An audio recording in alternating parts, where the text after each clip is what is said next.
आज शनिवार का दिन है। शनिवार की प्रदोष संतान का सुख देती है, और शनिवार की अगर प्रदोष पड़ती है तो शिव शमी के वृक्ष के नीचे रहते हैं। और प्रदोष के दिन प्रदोष काल में लगाया गया दीप, प्रज्वलित करा गया दीप 5 स्थान पर फल देता है। पहला स्थान, अगर हमको या हमारे परिवार में किसी को काल सर्प दोष है तो हमारा प्रदोष का लगाया गया दीपक कहीं पूजन मत कराओ, वो दीप जलाने से ही काल सर्प दोष समाप्त होता चले जाता है। दूसरा स्थान पितृदोष, अगर किसी ने कह दिया कि तेरे घर में पितृदोष है, तेरे घर में, कई लोग बता देते हैं कि तुम्हारे घर में, कई माताएं पूछती हैं मेरे घर में बेटा नहीं, मेरे घर में 3 बेटी हो गई, 4 बेटी हो गई, 5 बेटी हो गई, बेटा नहीं है, बेटा नहीं है, तो किसी ने कह दिया पितृदोष है। अब तुम शंकर जी की पूजन कर रहे हो, शंकर जी पे जल चढ़ा रहे हो, शिव की स्तुति कर रहे हो, तो किसी किसी की यहाँ 3 बेटियों के बाद, 4 बेटियों के बाद, एक माता ने तो लिखा है कि उसके यहाँ 2008 में उसके घर में लड़की ने जन्म लिया था, या 2008 में उसके घर में बच्चे ने जन्म लिया था, लड़की। उसके बाद फिर लड़की ने जन्म लिया, और उसके बाद उसके घर में कोई पुत्र का योग नहीं बना। तब उसने प्रदोष के समय पर शाम को दिया लगाना प्रारंभ करा, और 2008 में बच्ची जन्मी थी, और अब 2024 में उसके घर में लड़के ने जन्म लिया।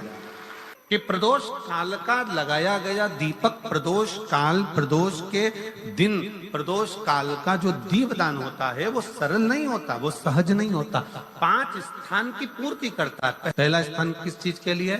काल सर्प दोष के लिए। दूसरा पितृदोष, कैसा भी तुम्हें कोई पितृदोष बता दे, कितना भी तुमसे कोई कह दे कि तेरे घर में पितृ का दोष है, तेरे घर में ये दोष है, अगर आप प्रदोष के दिन, प्रदोष काल में, अर्थात सूर्य अस्त के समय के 2:45 तक का जो समय होता है, 2 घंटे के समय का, उसके अंतर्गत अगर आप प्रदोष काल के समय में भगवान शंकर को दीप लगाने के लिए अगर पहुंचे हो तो वो आपको फल देगा ही, पितृ दोष का निवारण होगा ही, चाहे तुम कुछ करो चाहे मत करो, और पितृ की शांति करा दे। दूसरे नंबर पर है पितृदोष। तीसरे नंबर पर है वास्तु दोष। हमारे घर का, अब एक बहुत सावधानी से श्रवण करने वाला विषय है, वंश की वृद्धि नहीं है। 30 वर्ष शादी के हो गए, 40 वर्ष शादी के हो गए, और औलाद है ही नहीं। डॉक्टर ने भी हाथ ऊंचे कर दिए, टेस्ट पे भी करवाया, IVF करवाया, सब कुछ तुमने करवा लिया, तो भी औलाद नहीं है। तब आखिरी में एक काम चालू करो, प्रदोष का दिन दोनों पति पत्नी व्रत चालू कर दो प्रदोष का, और प्रदोष काल में शाम के समय जाकर एक ही दिए में 2 लंबी बाती जानते हो ना, रुई की लंबी कपास की बाती 2, और दोनों बाती एक ही दिए में रखकर पति पत्नी दोनों उसको प्रज्वलित करना प्रारंभ करें, बाबा संतान देकर ही रहेगा, औलाद आएगी ही। दीप की जो बाती में अंतर आ जाता है, एक गोल बाती में और लंबी बाती में अंतर आता है, बहुत अंतर आता है। पितरों के लिए गोल बाती का प्रयोग बहुत कम होता है हमारा, देवी जी के लिए, माता रानी के लिए, जगत जननी के लिए गोल बाती का प्रयोग बहुत कम होता है हमारा, ध्यान रखिएगा। एक पितृ के लिए, एक जगत जननी जगदम्बा दुर्गा भवानी के लिए गोल बाती का प्रयोग कम होता है, लंबी बाती का प्रयोग ज्यादा होता है। क्यों? क्योंकि हमारे घर की कुल देवी और हमारे घर के पितर हमारे वंश की वृद्धि करें, इसलिए लंबी बाती रखी जाती है, जिससे हमारा वंश बहुत लंबा चले, बहुत उन्नति की ओर बढ़े, इसलिए लंबी बाती का प्रयोग किया। शिव महापुराण की कथा कहती है 5 जगह पर हमारा जलाया गया एक दीप जो प्रदोष के दिन प्रदोष काल में लगाया जाता है, 5 जगह पर भारी पड़ता है। पहले नंबर पर जम के बोलते जाओ, काल सर्पदोष। दूसरे नंबर पर पितृदोष। तीसरे नंबर पर घर का वास्तु दोष। हमारे घर में कितना भी वास्तु दोष है, कोई ने कह दिया यहाँ बाथरूम नहीं बनना थी, यहाँ पर शौचालय नहीं बनना था, यहाँ सीढ़ी नहीं बनना थी, वो सीढ़ी वहां बनना थी, ये सीढ़ी वहां बनना थी। तुम पूरा घर तोड़वा के देख लो, उसके बाद में जैसा वास्तु वाले वैसा करा कर देख लो, उसके बाद भी तुमको शांति नहीं मिले तो समझ लेना कि तुम्हारे घर में अब वास्तु दोष तो तुमने दिखाकर समाप्त कर लिया, फिर भी वो समाप्त नहीं हो रहा, तो प्रदोष काल का लगाया गया प्रदोष के समय का दिया आखिरी में वास्तु दोष को भी समाप्त कर देता है और उसमें भी फल प्रदान करता है। काल सर्प दोष, पितृदोष, वास्तु दोष, चौथे नंबर पर 1 रुपया कमाया, 1.25 रुपये खर्च हुआ, पैसा आया गया। ये चौथे नंबर का व्यापार में थोड़े दिन दुकान अच्छी चली, थोड़े दिन बैठ गए, थोड़े दिन काम चला, थोड़े दिन बैठ गए, गाड़ी चली थोड़े दिन फिर बैठ गए, अर्थात हमारी फैक्ट्री थोड़े दिन चली फिर बैठ गए, कहीं ना कहीं तकलीफ, थोड़े दिन खाते थोड़े दिन रोते वाला चल रहा है। तो प्रदोष काल का, प्रदोष के समय का दिया इस दुख को समाप्त कर कर रेगुलर एक जैसी सांझी, एक जैसी लक्ष्मी की वृद्धि करते चले प्रदोष काल का। और 5वें नंबर का प्रदोष काल का दिया, प्रदोष समय का दिया 5वें नंबर पर रोग का निवारण, रोग निवारण।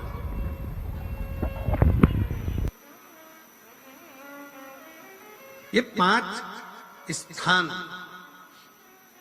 जो बताए गए हैं प्रदोष काल के दिन, प्रदोष के दिन दीप प्रज्वलन के। प्रदोष व्रत का इतना महत्व है महाराज। ये प्रदोष व्रत होता क्या है? प्रदोष व्रत का महत्व क्या है? शिव महापुराण की कथा कहती है शंकर भगवान का प्रदोष का व्रत, अर्थात चंद्रदेव को जो क्षय रोग हो गया, बीमार पड़ गए, शरीर गलकर नीचे गिरने लगा, तब देव ऋषि नारद ने भगवान चंद्र को शंकर भगवान के पूजन का विधान बताया और पूजन करते करते त्रयोदशी तिथि आ गई, जिस त्रयोदशी के दिन चंद्रदेव ने सुबह से शाम तक कुछ नहीं खाया।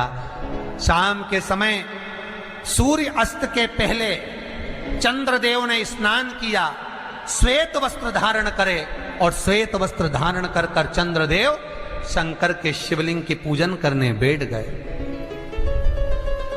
शंकर भगवान के शिवलिंग के पूजन जब चंद्रदेव ने करी, हाथ में अक्षत लेकर चंद्रदेव ने शंकर को समर्पित करे, ओम उमापति नमः कहकर जब चंद्रदेव ने शिव को समर्पित करे, भगवान शंकर त्रयोदशी के दिन प्रदोष समय में, प्रदोष काल में प्रकट हो गए और प्रकट होकर बोले, ऐ चंद्र, तुमने आज मेरा अनुरोधन किया है, आज मेरा स्मरण किया है, जाओ आज त्रयोदशी के दिन प्रदोष काल में मैं तुम्हारे शरीर को स्वस्थ करता हूं। तब से ये प्रदोष व्रत प्रारंभ हुआ है महाराज। किसने करा है प्रदोष व्रत? भगवान विष्णु ने करा था। जब घोड़े का मुंह लगा, हयग्रीव अवतार, लक्ष्मी जी हंस दी थी तो घोड़े का मुंह भगवान विष्णु का लगा, तब भगवान विष्णु ने प्रदोष व्रत करा था। भगवान विष्णु प्रदोष व्रत 11, 26 अवश्य करना चाहिए, या तो 11 करो या 26 करो, करना चाहिए। प्रदोष कोई साधारण सा व्रत नहीं है, प्रदोष कोई निम्नता व्रत नहीं है, सहजता का। एक एक प्रदोष का महत्व शास्त्र वर्णन करता, शिव महापुराण कहती है एक एक प्रदोष का महत्व, एक एक प्रदोष। एक बात बहुत अच्छे से समझ लीजिए, जिसके घर में क्लेश होता हो, अशांति रहती हो, क्लेश रहता हो, या छोटी छोटी बात पर विवाद चालू हो जाता हो, या पति पत्नी में, परिवार में, सास बहू आदि कादिक में कहीं ना कहीं कुछ अगर विवाद रहता हो, ऐसा बेलपत्री की डंडी रहती है ना, बहुत ध्यान दीजिएगा महाराज। जैसे ये बेलपत्री की जो डंडी होती है, डंडी का जो भाग होता है बेलपत्री की, ऐसा बेलपत्री की 7 भाग ले लो, मतलब बेलपत्री 7 ले लीजिए। 7 बेलपत्र लेकर कच्चा जो सूत होता है ना, कच्चा सूत जो जानते हो पेड़ पौधे में माता लपेटती हैं, धागा जो होता है ना सफेद कलर का कच्चा धागा, जो बड़ में, पीपल में और आंवला आदि में लपेटा जाता है, कच्चा सूत उसको शंकर भगवान और माता पार्वती का स्मरण कर कर नंदी के, जो नंदी होता है, नंदी के राइट भाग में, नंदी का एक पांव ऊंचा होता है, आपने देखा होगा आगे का पांव ऊंचा होता है, बैठते समय नंदी का एक पांव ऊंचा, एक पांव नीचे की हो जाता है। तो नंदी का जहां पांव ऊंचा है उस ऊंचे पांव के पास में बैठना है। कच्चे सूत पर उस बेलपत्री के जो 7 गुच्छ हैं, 7 जो बेलपत्री के भाग हैं, 7 बेलपत्री हैं, उसको अपना नाम गोत्र स्मरण कर कर उस कच्चे सूत को लपेटना है। महाराज लाल कलर का चंदन उस बेलपत्री के पत्ते में जो अग्रभाग होता है, सबसे आगे का भाग, 7 में लाल चंदन लगाना है। महाराज उस चंदन को लगाकर आप प्रदोष के दिन, प्रदोष काल में शंकर भगवान को समर्पित अगर करते हैं तो जिस घर का गोत्र बोला है उस घर में कभी क्लेश नहीं हो सकता, उस शांति का अनुभव कर, उसमें क्लेश नहीं हो सकता। एक धागा होता है पक्का धागा, एक धागा होता है कच्चा धागा। बहुत ध्यान दीजिएगा महाराज, पक्के धागे से नहीं लपेटना सफेद, कच्चा जो धागा पीपल में, बड़ में या आंवला आदि में जो हम लोग लपेटते हैं पूजन करते समय, वो कच्चा धागा। और एक बात और आपको कहने, ध्यान दीजिएगा, अगर मान लो किसी पति पत्नी का तलाक तक की नौबत हो गई और तलाक नहीं कराना है, आपस में वापिस प्रेम बढ़ जाए, छोरी वापिस घर में रहे, बेटा उसको रखे, बहू रहे, आपस में प्रेम बढ़े, वो भले मायके चली गई हो, वो भले लड़का छोड़कर चले गया हो, अकेली रह रही हो और चाहती है कि मैं पति के साथ रहना है, तलाक नहीं होना चाहिए, हम दोनों में प्रेम रहे, वो संभाले मेरे को भी और मैं भी आदर करूं, वो भी आदर करे।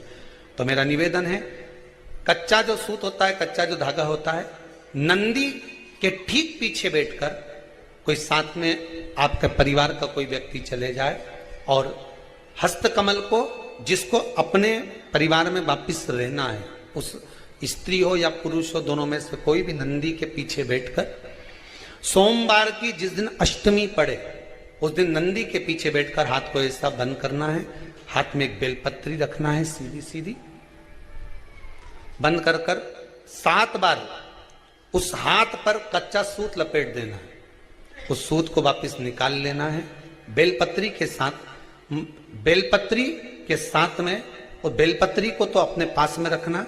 सबसे पहले माता पार्वती का जो हस्तकमल ऐसा होता है शिव मंदिर में, उस हस्तकमल में वो सूत जो आपके हाथ से निकला है वो उसमें डाल देना है, माँ जगत जननी से प्रार्थना कर कर, और जो बेलपत्री आपने संबंध को जोड़ने के लिए अपने हाथ में ली है वो शंकर भगवान के कटी भाग में, फिर निवेदन करूंगा कटी भाग को समझ लीजिए।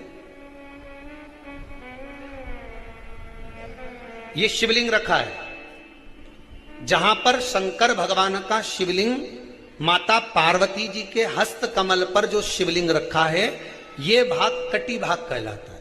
इस जगह पर जहां शंकर और पार्वती का मिलन हुआ है, उस जगह पर उस बेलपत्री को रख देना। महाराज ज्यादा से ज्यादा 3-4 महीने लगते हैं, दोनों में वापिस प्रेम बढ़ जाता है, दोनों एक हो जाते हैं।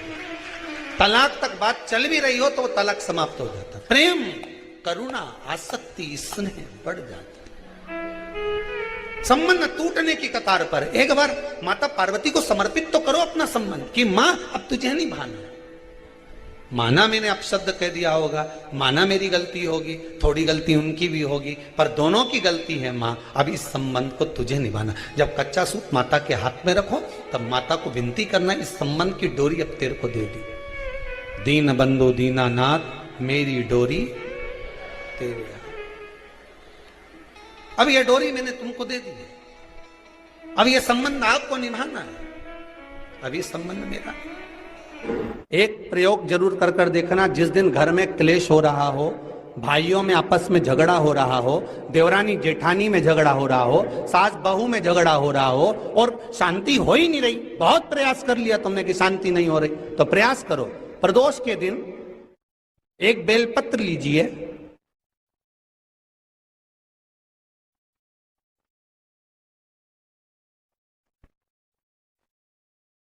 प्रदोष के दिन बेलपत्र लेकर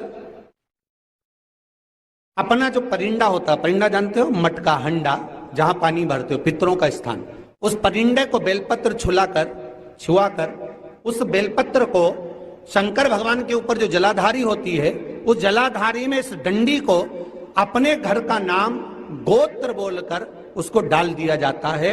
एक लोटे पानी में थोड़ा सा शहद मिलाकर उस जलाधारी में भगवान शंकर का भृंगेश्वर नाम लेकर चढ़ा दिया जाता है।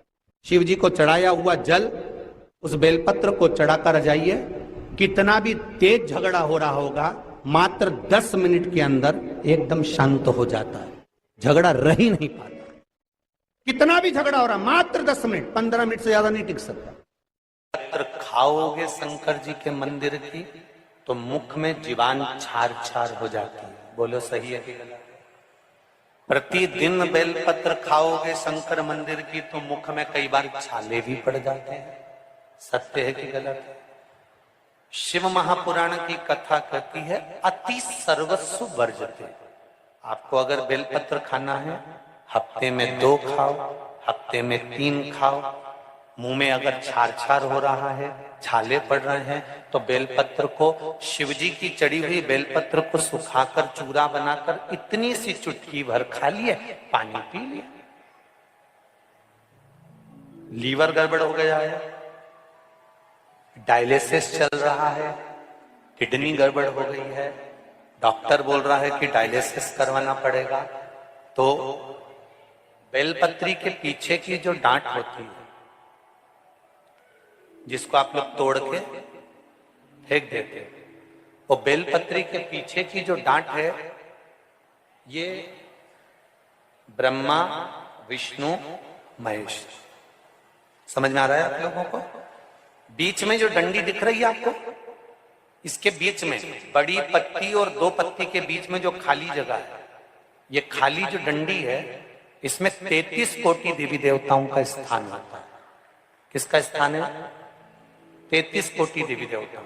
इसलिए बेलपत्र चढ़ाते समय बेलपत्र को इस जगह से पकड़कर समर्पित किया जाता है कि 33 कोटि देवी देवताओं का स्पर्श कर कर, ब्रह्मा विष्णु महेश का स्पर्श कर कर चढ़ाया जाता है। बेलपत्री के नीचे की जो डंडी होती है, ये 2 पत्ती से लेकर नीचे का जो भाग होता है, ये स्कंद पुराण कहती है, इसमें 64 योगनियां और मेरी माता पार्वती का संपूर्ण जितनी शक्तियां हैं, वो सारी शक्तियां इस डंडी के अंदर विराजमान होती हैं। इस डंडी के पीछे एक गोखरू होता है, जिसको माताएं तोड़ देती हैं। वो जो टूटा हुआ गोखरू रहता है, उसमें भगवान शंकर के प्रत्येक गण का भाव रहता है। इनका काम क्या रहता है? जब शरीर में किसी व्यक्ति के जीवन में जब दुख, तकलीफ या रोग बढ़ता है, तो वो गोखरू जो नीचे का रहता है, वो टूटा हुआ गोखरू अशोक सुंदरी वाली जगह पर चढ़ाकर हफ्ते में 2 बार उसको चबा चबा कर अगर खा लिया जाए तो डायलिसिस की जरूरत नहीं पड़ती, डायलिसिस छूट जाता है, लीवर और किडनी काम करना प्रारंभ कर देते। और अच्छे से सुन लेना, अभी की अभी घर जाकर शुगर की जांच करना। शुगर कितनी भी हाई जा रही होगी, बेलपत्री के नीचे का गोखरू टूटा हुआ अशोक सुंदरी पर चढ़ाकर खाकर 5 से 7 मिनट मुंह में रख लीजिए और उसके बाद शुगर की जांच कर लीजिए, शुगर लेवल में मिलना प्रारंभ हो जाए। बेलपत्री का जो सुख है वो जीवन का आनंद देता है।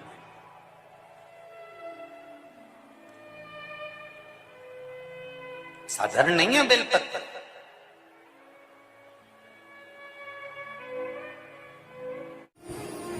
ओ मेरी बहनों, मेरी जीजियों, मेरे जीजाओं, मेरी बेटियों, बेटाओं,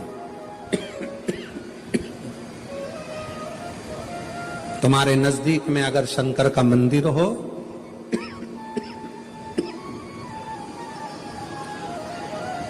तो उस शिव मंदिर में सोमवार के दिन, प्रदोष के दिन यदि कुछ लोग एकत्रित होते हों, भजन करते हों, कीर्तन करते हों, कुछ नहीं तो अपने घर से 1 बाल्टी में पानी भरकर उनको पिला कर आ जाया करो। पानी नहीं हो तो थोड़ी खड़ी शक्कर ले जाया करो, थोड़ा गुड़ ले गए, उनका मुख झूठा करा दिया करो। क्यों? क्योंकि शिव भक्त के शरीर की हड्डी का स्पर्श भी राक्षस को हो गया, वो तर गया। अगर कोई शंकर का भक्त है और उसका मुख हमने झूठा करा दिया तो हमारे घर के भंडारे कभी खाली नहीं होते, भरे भरे। करना क्या है? जब व्यक्ति को ऐसे गलत विचार आने लगे पूजन के समय पर, अच्छी जगह पर, ये गलत गलत विचार, आप गलत कर नहीं रहे हो, आप मांसाहार नहीं कर रहे हो, आप किसी स्त्री को गलत नहीं देख रहे हो, आप किसी पुरुष को गलत नहीं देख रहे हो, आप किसी मदिरा की दुकान पर नहीं गए हो, पर आपकी विचार धारणा में अगर ये चीजें पूजन करते समय, भजन करते समय, अर्चना करते समय, मंदिर जाते समय, मंदिर में बैठते समय, मंदिर में उपवास करते समय तुम्हारी बुद्धि में अगर ये चीजें आ रही हैं, मन में अगर ये चीजें पाठ करते करते भी अगर आ रही हैं, तो समझ लेना कि आपके ऊपर कहीं ना कहीं किसी ना किसी रूप में कोई अन्न किसी के घर का ऐसा खा लिया है जिसके कारण तुम्हारी बुद्धि थोड़ी सी भ्रष्ट हुई है। उसको सुधारें कैसे, उसको संवारें कैसे? अब किसी ने यही प्रसंग को सुनकर कहा, गुरुजी अगर किसी के घर का अन्न खाया है तो अन्न खाने के बाद तो वो पच गया, पचने के बाद वो गंदगी में निकल भी गया, अब तो वो विचार आना बंद हो जाना चाहिए। अब तो 1 साल हो गया, 2 साल हो गया, 1.5 साल हो गया, 6 महीना हो गया, तो भी वही विचार आ रहा है। तो हमारा निवेदन है, भोजन करने के बाद भोजन पच जाता है, भोजन करने के बाद भोजन समाप्त भी हो जाता है, पर उस भोजन से जो रक्त की 4 बूंदें बनती हैं वो इस शरीर में दिन रात तुम्हारे मरते दम तक दौड़ती रहती है, शरीर में वो रक्त की बूंद चलती रहती है। इसलिए विचार 1 साल, 2 साल, 4 साल, 6 साल, 15 साल जैसे चलते रहते हैं। उस विचारों को, गलत सोच को, गलत विचारों को, गलत दृष्टि को समाप्त कैसे करें? मेरी जीजियों, मेरे जीजाओं, मेरी बेटियों, बेटाओं, मेरी माताओं, मेरे भाई, मेरे बांधव, अपने को भी अगर गलत विचार आते हो, पूजन के समय पर पाठ करते करते गलत जगह पर अपना मन जा रहा हो, तो 5 प्रदोष एक कटोरी में 1 चम्मच घी गाय का, देसी गाय का 1 चम्मच घी, 1 चम्मच भी ना हो तो आधी चम्मच घी, आधी चम्मच भी अगर घर में ना हो तो 2 बूंद घी, 2 बूंद भी ना हो तो देसी गाय का 1 बूंद घी अपनी हथेली में मध्य में लगाकर, जो शंकर भगवान का, भगवान शिव जी का जो शिवलिंग होता है, उस शिवलिंग के ऊपर के भाग पर अपनी हथेली को रखकर, और जो अशोक सुंदरी वाली जगह है उस जगह पर अपनी हथेली का घर्षण करना चाहिए। लगभग 5 प्रदोष अगर आपने कर लिया तो निश्चित है आपकी बुद्धि में कभी गलत विचार पूजन करते समय आएगा ही नहीं, और गलत दृष्टि की ओर जाओ।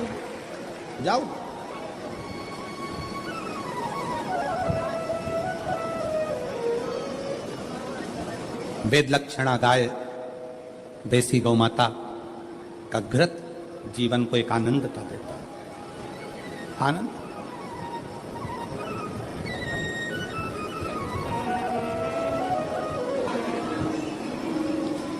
गौ माता का, देसी गाय का घृत, वेद लक्षणा गाय का 1 बूंद घृत हाथ की हथेली पर लगाकर शिवलिंग के ऊपर और अशोक सुंदरी की जगह पर घर्षण करने से जो गलत विचार, गलत सोच, गलत दृष्टि, गलत भाव, ये समाप्त हो जाता है,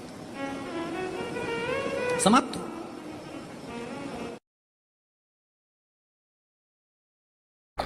श्री शिवाय नमस्तुभ्यम, हर हर महादेव। पूज्य गुरु जी ने इस वीडियो में 4 अक्टूबर प्रदोष व्रत के लिए दोष निवारण हेतु सभी उपाय बताए हैं। उन सभी उपायों को विशेषकर आप जरूर करिएगा। वीडियो को लाइक करो, कमेंट करो, चैनल को सब्सक्राइब करो। जाते जाते कमेंट में श्री शिवाय नमस्तुभ्यम, हर हर महादेव, जय श्री राम, अवश्य लिखना ना।